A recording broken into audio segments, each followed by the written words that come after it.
एक दिन कुछ लोग एक पागल युवक को जंजीरों से बांधकर बाबा जी के पास ले आए। बाबा जी दूर ही से चिल्लाकर बोले, खोल दो इसकी जंजीरें।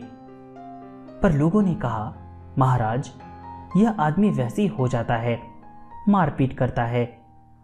बात सत्य थी, पर फिर भी बाबा जी पुनः बोल उठे, नहीं, छोड़ दो इसे।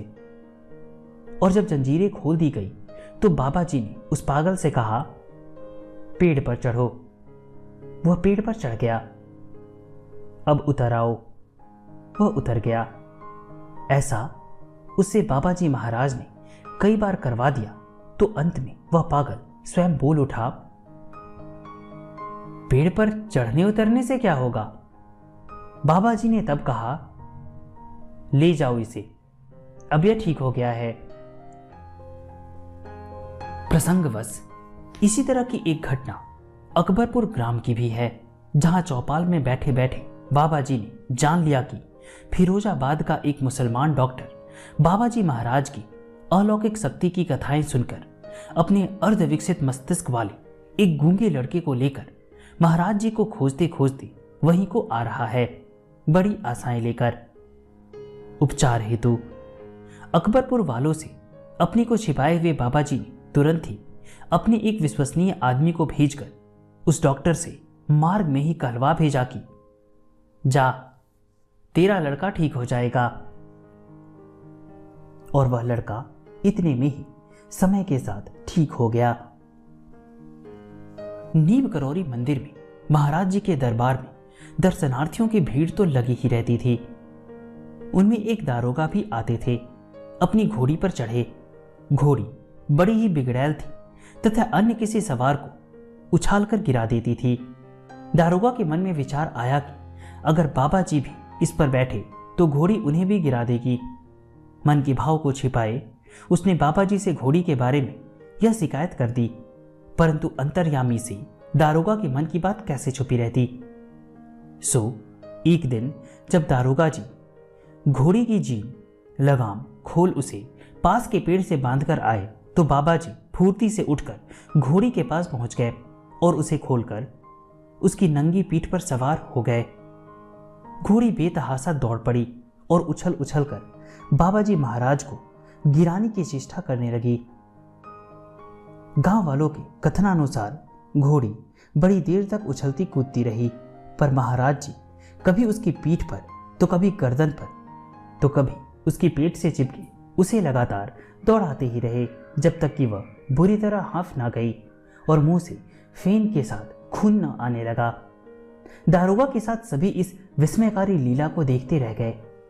तभी घोड़ी एकदम शांत हो गई और बाबा जी उतरकर पुनः अपनी आसन पर पूर्ण रूपेण साधारण अवस्था में बैठ गए, मानो कुछ हुआ ही नहीं और न कुछ श्रम ही हुआ।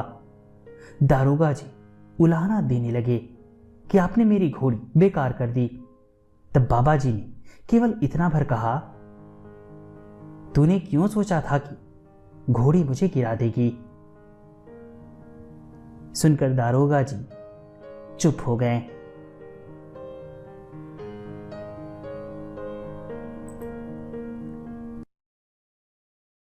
सुप्रसिद्ध रेल प्रसंग जिसे श्री के.एम. मुंशी ने अपने भवंस जर्नल में भी प्रकाशित करवा दिया था। अपनी मौज में एक दिन बाबा जी महाराज पास के स्टेशन से उस रेलगाड़ी के फर्स्ट क्लास डिब्बे में बैठ गए जो नीब करौरी गांव से गुजरती थी। गाड़ी के कुछ मील तक चल चुकने के बाद डिब्बे में एक एंग्लो इंडियन टिकट चेकर आ गया और एक अर्धनग्न भारतीय साधु को चिमटा कमंडल लिए डिब्बे में बैठा देख अचकचा गया। टिकट मांगने पर नकारात्मक उत्तर पाकर उसने क्रोध में साधु को अपशब्दों से तिरस्कृत कर एक फ्लैग स्टेशन पर गाड़ी से उतार दिया। साधु भी शांत भाव से एक पेड़ के नीचे चिमटा गाड़कर बैठ गया। गाड़ी को आगे बढ़ने के संकेत मिले, परंतु इंजन स्टार्ट करने पर भी गाड़ी आगे न बढ़ पाई। फुल स्टीम देने पर भी कोई असर न पड़ा और पहिए अपने स्थान पर घूमते रह गए।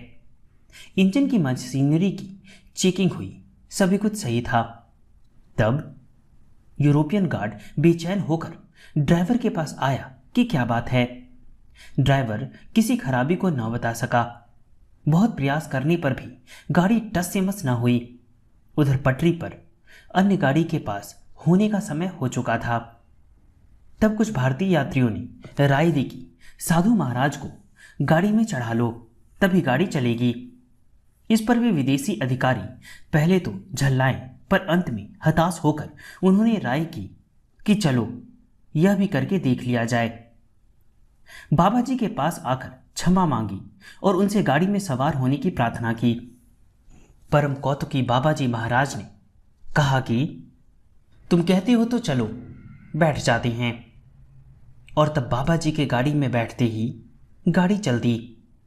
और इसी घटना के कारण भारतवर्ष के अनगिनत नगण्य गांवों में शामिल नीब करौरी गांव एकाएक प्रसिद्ध हो उठा तथा इस गांव में कई वर्षों के प्रवास के बाद जब उक्त बाबा लक्ष्मण दास गांव से निकले तो उनका नाम ही नीब करौरी बाबा पड़ गया।